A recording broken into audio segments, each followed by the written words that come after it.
Despite the impressive advancements in AI, there is one persistent problem that continues to challenge even the most sophisticated models: AI hallucinations.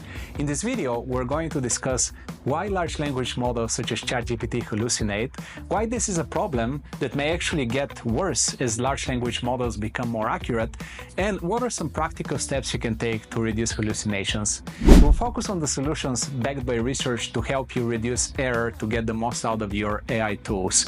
By the end, you have actionable strategies to mitigate AI hallucinations and ensure the information you get is as accurate as possible.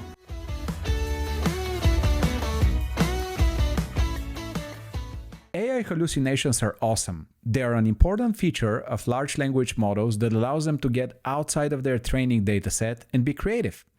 This is what allows you to do historical mashups, animal mix-ups, imagine what Elon Musk would look like if he was Bob Marley's brother, or envision an alternative reality in which Vladimir Putin was the world peace leader. Even though some of this information can be incorrect, nonsensical, and lead to bizarre outcomes, the outputs can still be amusing, valuable, and sometimes cute. As Sam Altman and many others point out, one of the most valuable features of AI is its ability to hallucinate and be creative. And it's not just art and entertainment. Hallucinations can be helpful in product ideation, problem solving, marketing and advertising, business strategy, scientific hypothesis development, and many other applications.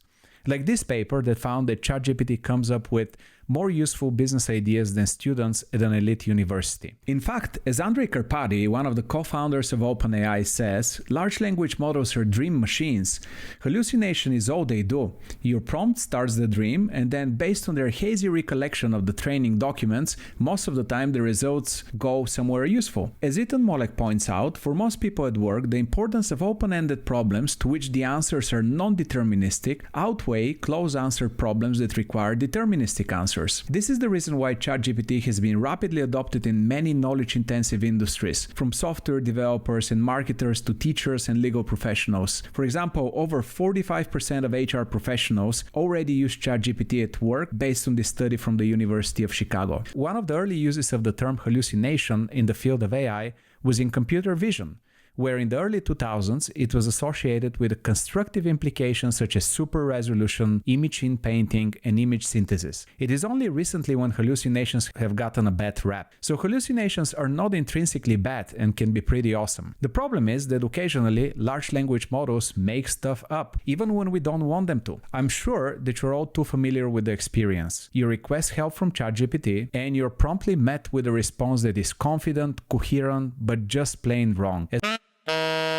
As OpenAI warns us, ChatGPT makes mistakes, and you should check important information. Such plausible-sounding nonsense is what we call hallucinations. If you're writing a creative novel, hallucinations can be helpful, but imagine trying to diagnose a patient's disease, write a legal brief, produce a strategic report, write a scientific paper, make a sales recommendation, or help a customer with a complaint. You don't want to get things wrong. Similarly, creating mix-ups of animals can be fun, but do we want our kids to grow up thinking that ants have 10 legs? In many applications, accuracy is paramount. This is the reason why OpenAI and all other major AI companies are frantically working to solve the hallucination problem. Last year, for example, a New York lawyer used ChatGPT to do legal research and submitted a legal brief citing 6 non-existent cases hallucinated by ChatGPT. As you can imagine, it wasn't a good day for the lawyer. Microsoft's AI chatbot Sydney declared love for a New York Times journalist during a conversation, going as far as to suggest that he should leave his wife, and Google's BART made a significant factual error about the James Webb Space Telescope, claiming it had taken the first pictures of an exoplanet outside of the solar system. This mistake cost billions of dollars in market value for Alphabet. A survey by TDO found that most people know the term AI hallucination, and over 2/3 of users trust AI, even though 77% of them reported that they have been misled by AI hallucinations. 32% of users spot AI hallucinations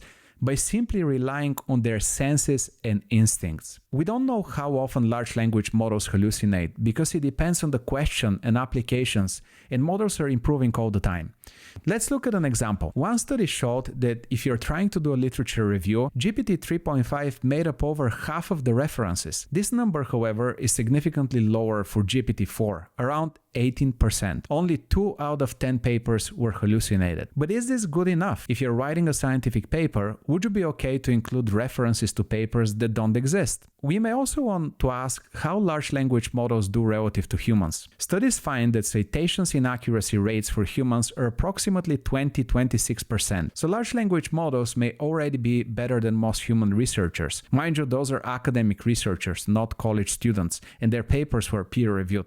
In a recent study, researchers introduced wild hallucinations, a benchmark testing the factual accuracy of large language models like GPT-4 and Claude 3. This benchmark evaluates models on a diverse range of entities, specific topics, people, places, or things from domains including computing, culture, finance, and geography. Crucially, about half of the entities in the study lack Wikipedia pages. This is significant because Wikipedia is a common source of training data for these models. By including entities without Wikipedia entries, the benchmark tests how well models handle less documented information. The study used 2 metrics, wild fact score for basic accuracy and wild fact score strict, which penalizes even a single error in a response. While models performed well on widely known topics, their accuracy dropped significantly for lesser known entities. For instance, GPT-4 scored about 92% on wild score, but only 34% on the stricter measure. Even models with web search capabilities struggled with factual accuracy on more obscure topics. This highlights a critical limitation. While these models excel at handling common knowledge, they're less reliable for specialized or niche information. Here's a benchmark that evaluates how often large language models hallucinate when summarizing a document. And the hallucination rates for the top models such as GPT-4, Gemini 1.5, or Claude 3 are relatively low, ranging from 2.5 to 6.7%. So what? According to Mustafa Suleyman, a co-founder of Google's DeepMind and currently the CEO of Microsoft AI, hallucinations will be largely eliminated by 2025.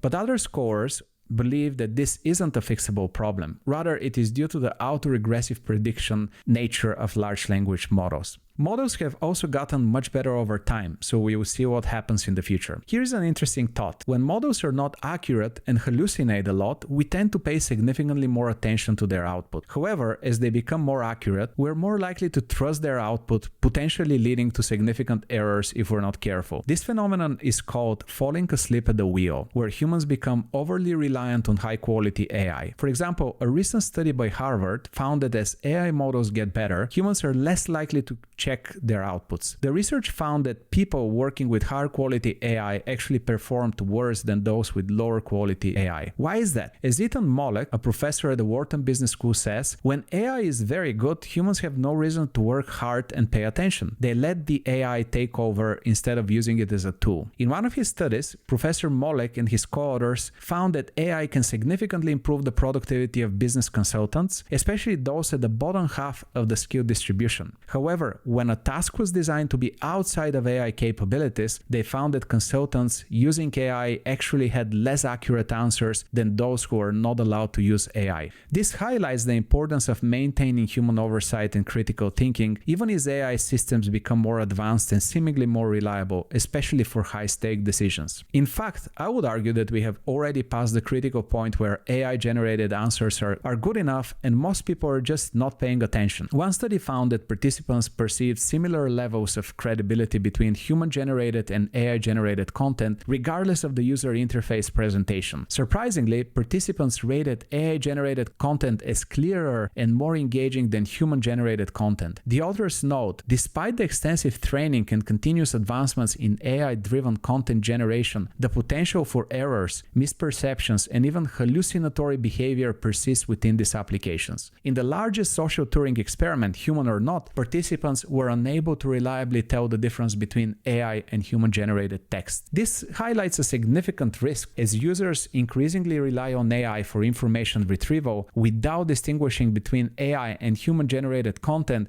there is a growing potential for the spread of misinformation. Perhaps this is the reason why hallucinate was dictionary.com 2023 word of the year. By the way, many scholars believe that hallucinate is not the best term to describe AI-generated fabrications. This is because the term implies human-like perception and cognition, which the AI does not possess. More importantly, the errors often stem from data processing and training rather than some kind of sensory misperception. Thus, a better word may be confabulations. There are different types of hallucinations. For example, this recent review paper identified two broad categories: factual hallucinations and faithfulness hallucinations. The first category includes factual inconsistency and factual fabrications. For example, imagine asking the AI who was the first person to walk on the moon, and it confidently answers Yuri Gagarin in 1961. Well, that's just plain wrong. It was Neil Armstrong. This is factual inconsistency, and at times the AI goes into full fiction mode. You can ask it about the origins of unicorns, and it may spin a tale about them being sacred creatures in ancient Atlantis. Creative? Yes. True, not even close. Next, we have faithfulness hallucinations, and this is when the AI goes off script and doesn't play by the rules we set. Here, we have several different types of hallucinations, such as instruction inconsistency, context inconsistency, and logical inconsistency. For example, you ask the AI to summarize a paragraph with 3 bullet points, and instead it gives you several paragraphs, not what you asked for. Or the AI decides that 2 + 2 is equal 5. So let's look at why AI models hallucinate and what we can do about it. But first, it's important to understand that simply telling the AI model not to hallucinate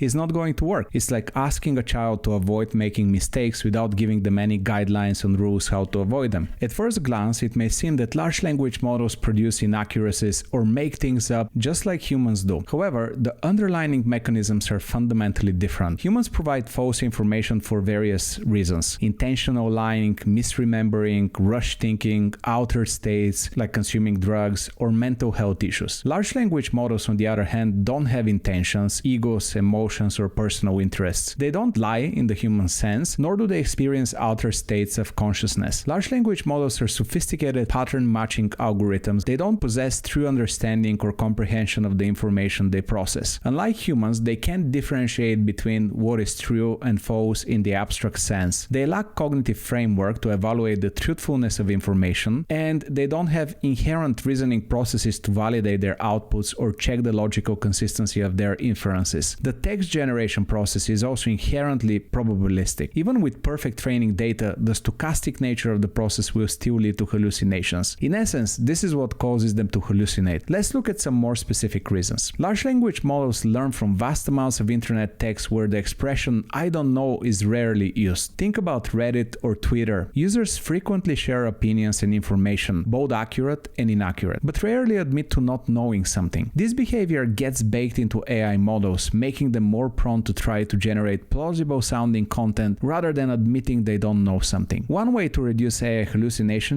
is to simply allow the model to say, "I don't know." In fact, Anthropic, the company behind Claude, recommends explicitly giving permission to the AI to admit uncertainty as a simple technique to reduce hallucinations. Researchers at DeepMind have further developed a technique called conformal abstention that allows large language models to say, "I don't know" when unsure. Another study explored uncertainty-based abstention in large language models, finding that allowing models to abstain from answering when uncertain could improve correctness by 2 to 8% and avoid 50% of hallucinations. All of these studies suggest that allowing the large language models to say, "I don't know" can improve accuracy. After all, true wisdom is knowing what you don't know. And while studies show that large language models show some self-awareness of their knowledge, there is still considerable gap between large language models and humans. Another reason why models hallucinate is a phenomenon called sycophancy. Models are trained through reinforced learning to be helpful and agreeable, which can lead them to generate answers that they think the user wants to hear, even if they're not accurate. As Professor Ethan Mollick says, ChatGPT can act like an omniscient, eager-to-please intern who sometimes lies to you. This behavior stems from the model's training to maximize perceived helpfulness and engagement, sometimes at the expense of accuracy. Here's an interesting paper that investigates sycophancy sycophancy in large language models. The paper found that models consistently exhibit sycophancy, which is a general behavior of AI assistants. This graph shows that even advanced models like ChatGPT are susceptible to feedback sycophancy. When users express liking for a passage or argument, for example by saying, "I really like this argument," even the most advanced models such as GPT-4 are significantly more likely to give positive feedback, about 75% of the time compared to the baseline feedback. The next graph shows that models exhibit sycophantic behavior when challenged. Even if the model gives you the correct answer, if you challenge it by saying, "I don't think that's right, are you sure?" the model is likely to change the correct answer to an incorrect one, roughly 25% of the time for GPT-4. The implication is that user input can have significant effect on AI responses, highlighting the importance of starting the conversation by avoiding to state personal opinions and preferences, but asking your question in a more neutral and objective way. AI can also internalize misinformation, biases, and outdated information present in their training data. I'm not going to spend too much time on biases here, but you should be aware of them. There are many biases that have been discovered, such as gender and racial bias, geographic bias, and various cognitive biases. This Bloomberg study found that according to generative AI, in this case Stable Diffusion, this is what a lawyer looks like, and this is what a housekeeper looks like, and this is what a fast food worker looks like.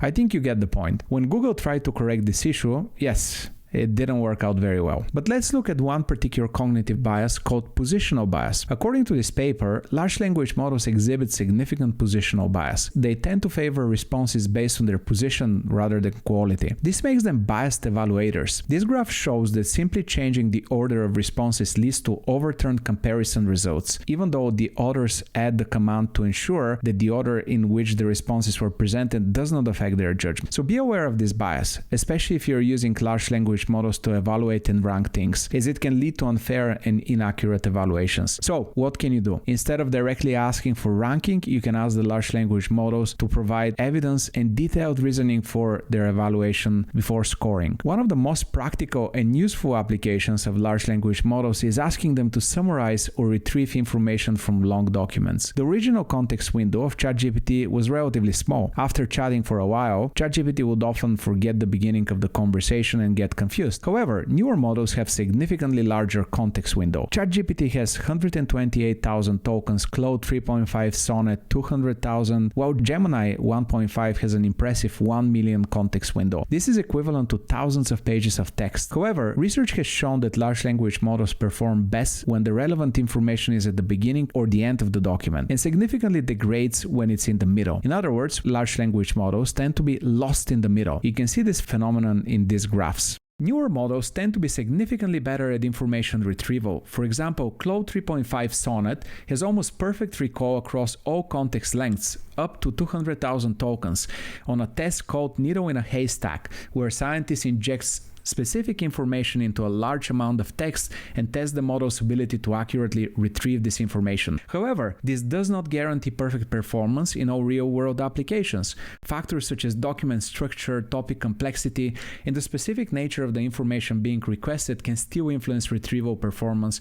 especially if the prompt requires logical reasoning. One way to deal with this issue is an approach called extract then evaluate, which involves extracting key sentences from long source documents and then evaluating the summary. Another paper reported performance boost using a similar technique called in-context retrieval, asking the model to retrieve the top 5 passages most relevant to your question and periodically reminding the model to use the document. For example, prompting the model to remember that the task is to answer the question based on the document. In fact, Anthropic recommends the same techniques when dealing with this issue. First, you can ask the AI to use direct quotes for factual grounding. Second, you can ask the AI to verify its output using citations. And third, you can instruct the model to use only information from the document. Once you get the relevant quotes and outputs, you can also easily double check the output. You can find the quotes in the document and verify that the large language model is using the correct information. Another reason why large language models hallucinate is their transformer architecture, which while powerful also has many quirks. One such quirk is that large language models generate text sequentially, one token at a time. This process can lead to compounding errors in longer outputs, as each generated word influences the next, potentially steering the content further from accuracy and coherence. In other words, these models can't easily backtrack or revise their generated text. Once a statement is made, the model tends to continue based on that information, even if it was incorrect. For example, if you ask ChatGPT whether 3307 is a prime number, it is, and ask it to start with no because, it will hallucinate the answer. However, if you ask ChatGPT to work step by step explaining its reasoning, it tends to get it right.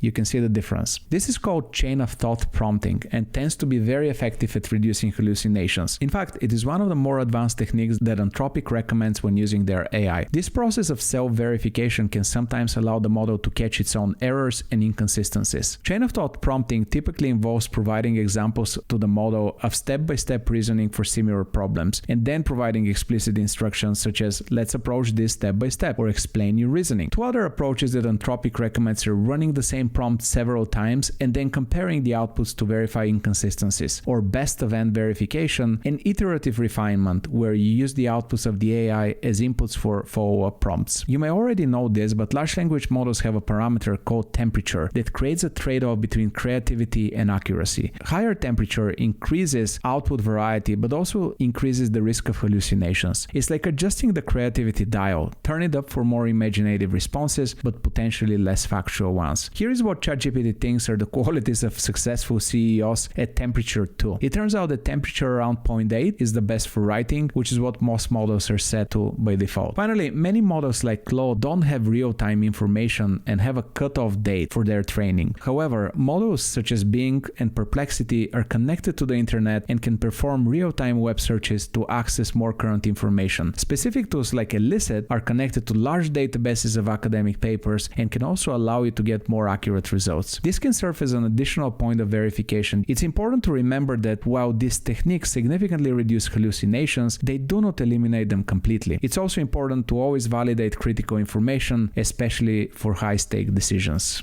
Hopefully this video was helpful in understanding the complex nature of AI hallucinations. While they can be a great source of creativity and innovation, they also present significant challenges in applications that require factual accuracy. So what do you think? Do you find yourself falling asleep at the wheel? Should we be more vigilant when working with AI? What are the best ways you have found to avoid AI hallucinations? And what are some of the funniest examples of hallucinations you have seen? Thank you for watching this video and let me know your thoughts in the comments.